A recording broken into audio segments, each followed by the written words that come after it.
नमस्कार, शोभा विजय किचनमध्ये आपले खूप खूप स्वागत आहे। आज आपल्या किचनमध्ये नारळी पौर्णिमा विशेष अशी ओल्या नारळाची खीर पाहणार आहोत। तर इथे पाहू शकता बरेच जण नारळी पौर्णिमेला ओल्या नारळाची करंजी, नारळी भात अशा बरेच रेसिपी बनवल्या जातात, पण नक्की ह्या नारळी पौर्णिमेला हे ओल्या नारळाची खीर तुम्ही करून पहा। एरवी ही तुम्ही गोडासाठी ही खीर करून पाहू शकता। रेसिपी नक्की अतिशय सोपी आहे, नक्की एकदा ट्राय करा आणि तुम्हाला कशी वाटली मला कमेंट करून मात्र सांगायला विसरू नका। चला तर मग ओल्या नारळाच्या खीर बनवायला सुरुवात करूया। तर इथे कढईमध्ये 2 चमचे तूप टाकलेले आहे। तूप छान गरम झाल्यानंतर काजू 2 चमचे, बदाम 2 चमचे, मनुका 1 चमचा, इथे सुकामेवा तुमच्या आवडीनुसार कमी जास्त करू शकता। छान सोनेरी रंगावर हा सुकामेवा तुपामध्ये भाजल्यानंतर इथे ओल्या नारळाचा चव घेतलेला आहे 1 वाटी। तर त्यातील ब्राऊन कलरचा पार्ट काढून जो व्हाईट पार्ट आहे तोच घेतला, जेणेकरून आपली खीर छान सुबक दिसेल। तर इथे ओले खोबरे छान खवून घेतलेले आहे 1 वाटी। इथे सर्व साहित्याचे प्रमाण आपल्या आवडीनुसार कमी जास्त करू शकतो। जितके तुम्हाला खीर बनवायची आहे तितके इथे प्रमाण घेतले तरी चालू शकते। तर ही ओल्या नारळाचा चव छान परतल्यानंतर इथे पाहू शकता। तर इथे जे मी आधीच अर्धा लिटर दूध गरम करण्यासाठी साईडला ठेवले होते तेही छान गरम होऊन आटलेले आहे। तर ते ह्यामध्ये साईसकट मिक्स करणार आहे।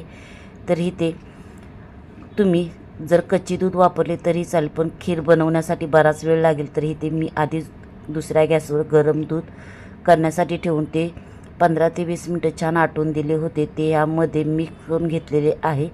इथे तुम्ही फुल फॅट क्रीमचे दूध किंवा पिशवीचे जे नॉर्मल दूध असते गाईचे ते वापरले तरी चालेल।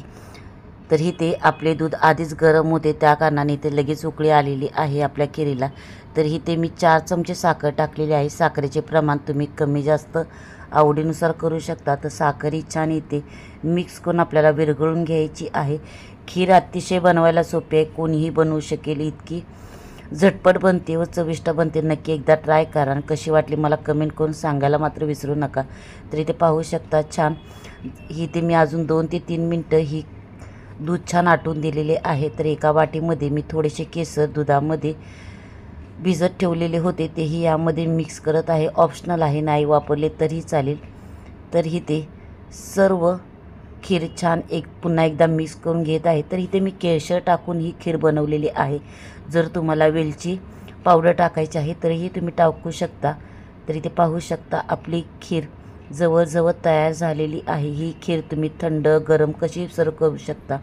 तर ही खीर पाहू शकता जसजशी थंड जाईल तशी तशी दाटसर अशी बनते। तर इथे पाहू शकता पिस्त्याचे काप टाकून पुन्हा एकदा ही खीर मी छान 2 ते 3 मिनटं उकळून घेत आहे।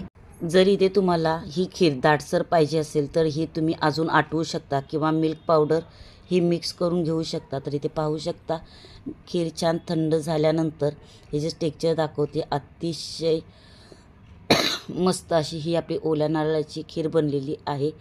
अशा साध्या सोप्या जर रेसिपी तुम्हाला आवडत असेल तर प्लीज चॅनल सबस्क्राईब करा आणि ही ओल्या नारळाची खीर या नक्की नारळी पौर्णिमेला करून पहा। अतिशय चविष्ट लागते आणि तुम्हाला कशी वाटली मला कमेंट करून सांगा। पुन्हा भेटूया एका नवीन रेसिपीसोबत, तोपर्यंत थँक्यू।